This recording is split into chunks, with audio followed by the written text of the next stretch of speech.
আসসালামু আলাইকুম। আসলে কিছু কথা না বললেই নয়।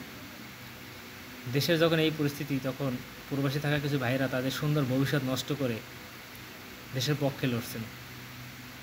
ছাত্র সমাজের পক্ষে লড়ছেন।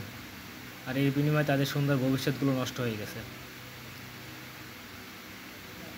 এসব কিছুর বিনিময়ে যখন দেশে ভালো কিছু আসছে এইজন্য আলহামদুলিল্লাহ শুকরিয়া।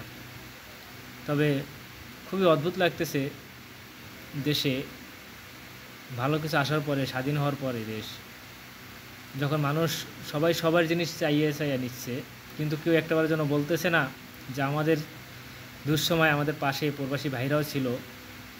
কিছু ভাইরা তাদের জীবনকে সুন্দর ভবিষ্যৎকে নষ্ট করে দিয়েছে আমাদের জন্য।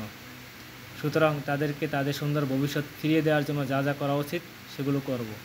এই কথাটা কখনো কোনো সমন্বয়কের মুখেও শুনিনি, বা কোনো কারো মুখ থেকে এগুলো শুনিনি। এগুলো আসলে আশা করছিলাম না, কারণ আপনাদের বিপদের সময় প্রবাসীরা আপনাদের পাশে ছিল। তাহলে এই প্রবাসী ভাইদের বিপদের সময় তো উচিত আপনাদের সকলেরই তাদের পাশে থাকা।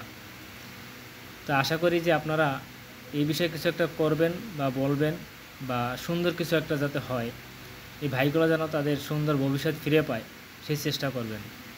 এটাই আপনাদের কাছে আমার আশা। আর এই ভিডিওটা বেশি বেশি শেয়ার করেন, যাতে অন্তত সবাই দেখে এবং জিনিসগুলো জানে এবং এটা নিয়ে প্রতিবাদ করে।